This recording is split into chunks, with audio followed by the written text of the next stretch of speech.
Let's talk about a crisis that's connecting two things you might not expect: the housing market and your grocery bill. It's a really surprising link, but it turns out that keeping a roof over your head is probably the single biggest factor in whether you can afford to put food on the table. So let's get into it. All right, here's how we're going to break it down. First, we'll look at Australia's weird food paradox. Then, we'll unpack this idea of the rent eats first. From there, we'll see the sustainability gap this creates, explore some local solutions, see what we can learn from overseas, and finally, lay out a solid plan for action. So let's jump straight into the heart of a puzzle that is affecting millions of Australians right now. It's the question on everybody's mind, isn't it? With the cost of living just going through the roof, that weekly trip to the supermarket has become a huge source of stress for so many families. But the actual scale of the problem, it's genuinely shocking. Get this, according to the 2023 Food Bank Hunger Report, the number is a staggering 3.7 million. That's how many Australian households faced food insecurity just in the last year. And you know, this isn't just an issue for people who are out of work. In Queensland, for example, more than half of those struggling households had at least one person with a paid job. And here's the kicker. This is the central paradox. This is not a crisis of scarcity. As a country, we produce more than enough food to feed everyone 3 times over. So the problem isn't that there isn't enough food, it's that people can't afford to buy it. So what on earth is getting in the way?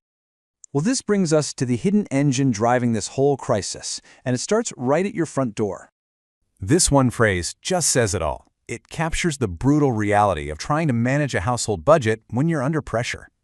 Your housing payment, whether it's rent or a mortgage, it's a fixed cost. You have to pay it.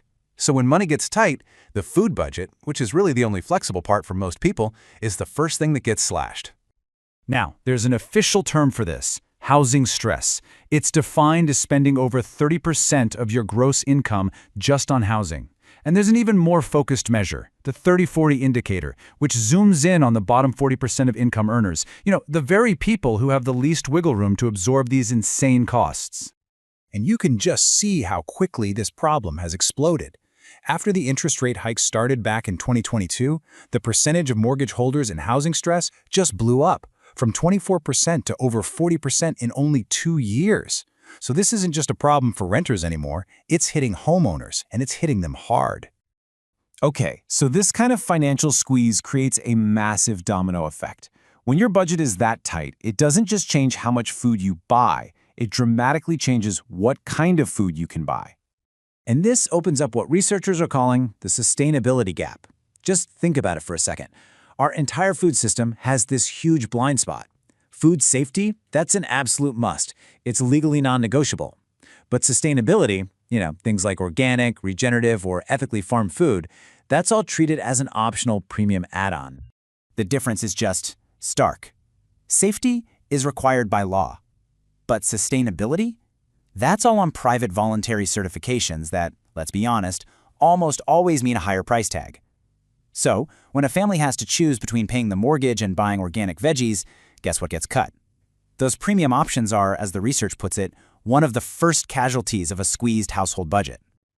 But look, it's not all doom and gloom. As this big conventional system starts to show its cracks, some really amazing and innovative solutions are popping up at the community level.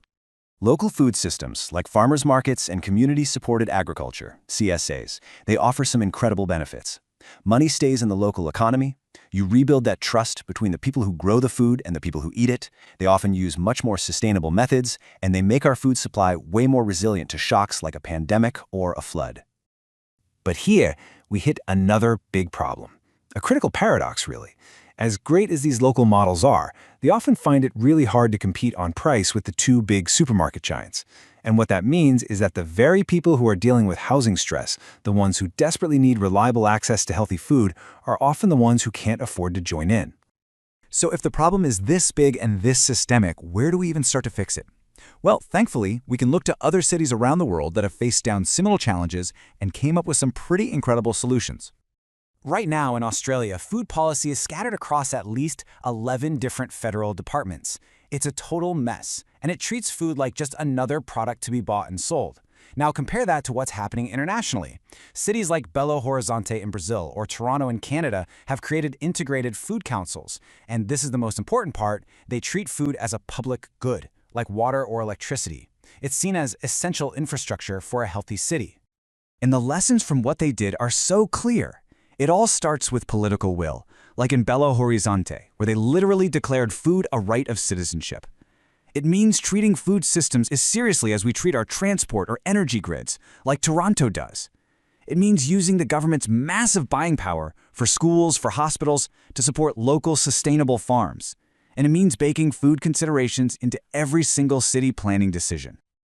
So, drawing on all these lessons, the research actually gives us a really clear, multi-level blueprint for how Australia can build a food future that's much more resilient and a heck of a lot more fair. At the top, at the federal level, the changes are fundamental. First, you have to tackle the root cause, substantially increase Commonwealth rent assistance. Second, create a federal minister for food to stop all the government departments from working in silos and get them working on a national food strategy. And finally, give the ACC, our consumer watchdog, the power it needs to really tackle the overwhelming market power of the two big supermarkets. The state governments also have a huge role to play here. They need to protect our food bowls, that precious farmland right on the edge of our cities, and stop it from being paved over for more urban sprawl. They can also fund vital infrastructure, like regional food hubs, and roll out programs like universal school meals to make sure every kid gets healthy food with dignity. And then you bring it right down to the local level, where you can see the impact almost immediately. Councils can change zoning laws to make it easier to have urban farms and community gardens. They can offer grants to get local food projects started. And they can lead by example, using their own purchasing power to buy local and sustainable food for all their facilities. You know, in the end, it all comes back to this one powerful idea. These are not two separate issues. You absolutely cannot build a fair, sustainable, and resilient food system on a shaky foundation of housing stress and insecurity. It just doesn't work. What this all shows is that the path to fixing hunger in Australia doesn't start in a paddock or a factory. It starts at the front door. So the real question for all of us is, do we have the will to start building a foundation that can actually support everyone?